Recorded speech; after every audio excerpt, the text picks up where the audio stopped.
마태복음 27장 46절의 말씀입니다.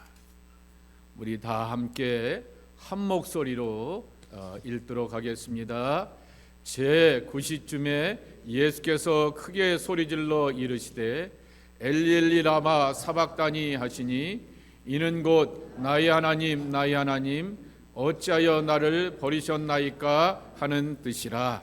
아멘. 해마다 고난주간이 되게 되고 패션 위기라고 부르게 되죠. 그리고 오늘 성금요일 굿프라이데이를 만나게 되면은 예수님께서 십자가 위에서 하시게 되었던 그 7마디를 함께 나누게 됩니다. Seven word on the cross라고 하게 되는데요. 이것은 교회 안에 2세기서부터 시작하게 되어서 그것을 함께 모으고 하다가 8세기경에 그때서부터 교회의 오랜 전통으로 남게 되었습니다.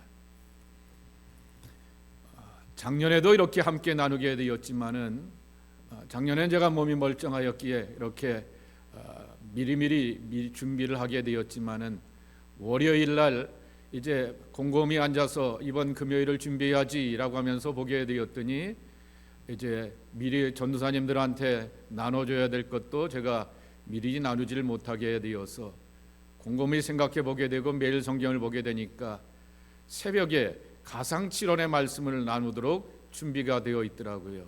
그래서 3마디는 새벽에 나누고 4마디는 오늘 내가 나누면 되겠다라고 이렇게 마음을 먹게 되었더니 제가 없는 사이에 이틀 전에 집사람이 전도사님들한테 하나씩 맡겨놨더라고요. 아마도 예수님과 함께 저도 돌아갈까 봐 이렇게 나눠놓게 되었는데요. 그래서 오늘 첫 번째 마디는 용서였습니다. 아침에 여러분 기억하시죠? 저들의 죄를 용서하여 주옵소서. 자기들이 하는 죄가 무엇인지 모릅니다 라고 하면서 십자가에서 고난 중에도 여전히 예수님은 용서의 기도를 들으시게 되었던 것을 우리가 지켜보게 되는 것입니다. 두 번째로는 예수님께서는 한편 강도를 향하여서 내가 오늘 나와 함께 어디요? 낙원에 있으리라 라고 말씀하여 주시면서 예수님과 함께하는 것이 참 진정한 낙원이다 라고 하는 것입니다. 그러니 우리는 예수 그리스도를 믿고 의지하는 믿음의 사람들이기 때문에 다 낙원의 사람들이라고 하는 것입니다. 세 번째 예수님의 말씀은 뭐죠? 요한을 향하여서 어머니를 부탁해였고 어머니 당신의 믿음의 아들이 여기 있습니다 라고 하면서 영적 아들이었던 요한을 소개하게 되었습니다. 유대인의 오랜 관습이었던 고엘 제도를 따라서 그 속량함의 그 뜻을 따라서 어머니를 위탁하게 되었던 것이지요. 제가 아침에 이렇게 말씀을 드렸습니다. 어머니와 아들로 이어지게 되었던 피해 공동체가 아니라 이제 사도 요한에게 육신의 어머니 마리아를 맡기게 되었던 신앙 공동체의 출발은 이미 예수님의 십자가의 가상칠언 가운데서 이루어지게 되었다라고 하는 말씀을 나누게 되었습니다. 피로 이어지는 공동체가 아니라 신앙의 공동체는 함께 기대고 의지하며 사랑 가운데서 연약함을 함께 나누는 그러한 공동체라고 하는 것입니다. 이제 네 번째를 나누도록 하겠습니다. 엘리 엘리 라마 사박다니 나의 하나님 나의 하나님 어찌하여 나를 버리셨나이까 라고 하는 주님의 말씀입니다. 예수님의 이 네 번째 말씀 울부짖음은 모든 육체적인 고통보다 더 깊은 차원의 절규와 고통을 우리에게 들려주게 됩니다. 바로 하나님과의 관계 단절이라고 하는 거죠. 신앙의 저주가 뭔지 아십니까? 하나님과 나와 아무런 인연이 없는 것입니다. 내가 울부짖고 매달리고 몸부림치는데도 불구하고 하나님과 끊어진다라고 하게 되면은 이것이 바로 영혼의 깊은 어둠을 경험하게 되는 것입니다. 예수님의 절규는 시편 22편의 말씀을 인용하시면서 처절한 고통 중에서도 십자가 위에서 여전히 하나님의 말씀 안에 머무르시면서 기도하시고 부르시었다라고 하는 것입니다. 가장 깊은 고통 중에서도 더욱더 간절하게 하나님의 말씀을 붙들고 하나님을 찾아 부르짖게 되었던 것입니다.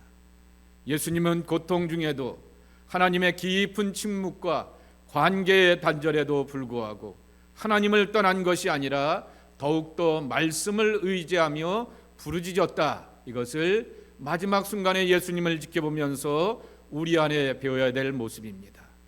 또 한 가지는 예수님은 죄가 없으신 분인데 억울하게 고난당하는 정도가 아니라 본래 버림받으실 이유가 전혀 없는 하나님의 아들, 하나님의 본질이라고 하는 분이십니다.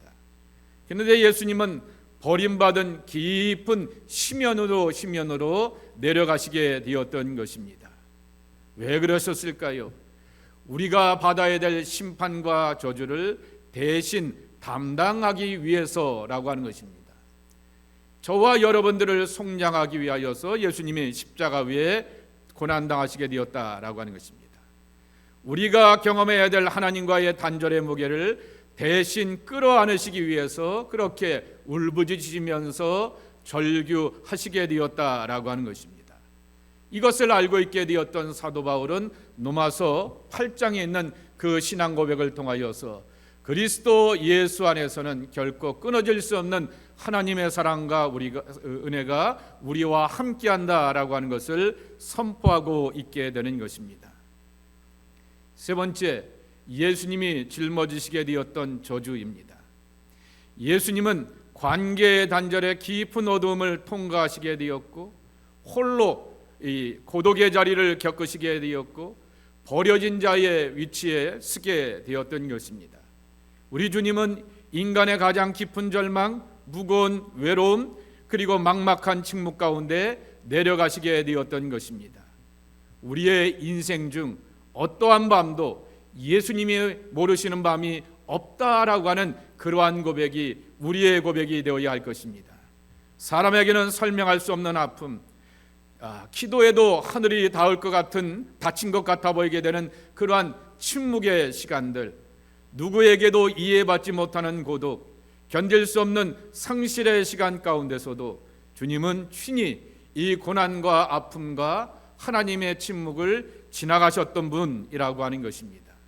그렇게 우리가 이 절규 속에서도 놓치지 말아야 될 것이 하나 있게 되는데, 예수님은 하나님이요 라고 말씀하신 것이 아니라 나의 하나님이라고 하는 것입니다. 신앙 고백 사도신경이 하나님이 되어서는 아니 됩니다. 내 아버지가 되어야겠고요, 나의 하나님이 되어야 할 것입니다. 캄캄한 절망 속에서도 하나님이라 부르시고 고백하게 되었던 것처럼 하나님을 찾고 부르며 나의 아버지라고 말할 줄 아는 하나님의 사람들이 저와 여러분의 모습이 되길 축복합니다. 이것이 바로 참된 믿음인 것입니다. 우리 함께 순서지에 있는 공동의 기도 함께 나누도록 하겠습니다. 함께 고백하도록 하겠습니다. 예수님, 가장 깊은 어둠 속에서 나의 하나님이라 부르시었던 주님을 바라봅니다.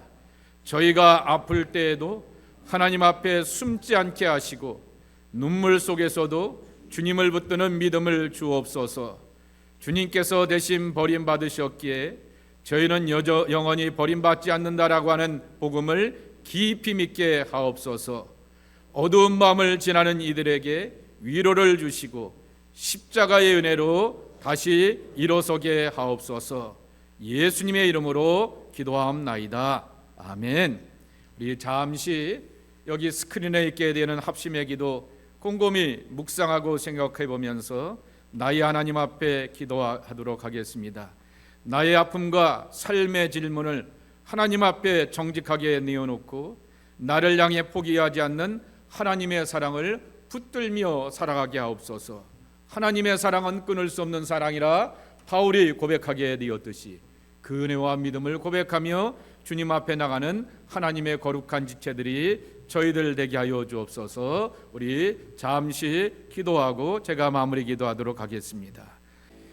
자비하신 아버지 하나님, 저희들에게 예수님의 십자가의 고난을 통하여서 세상 속에서 경험하게 되었던 하나님의 긴 침묵, 삶의 응답이 없고 해답이 없는 현실의 모든 고난들 견디며 지나갈 수 있는 믿음의 지체들이 되게 하여 주시오니 참으로 감사를 드립니다.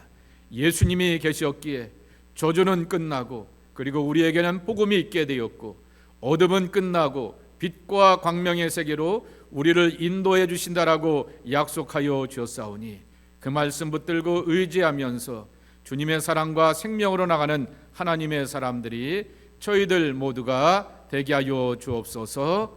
예수님의 이름으로 축복하며 기도합나이다. 아멘.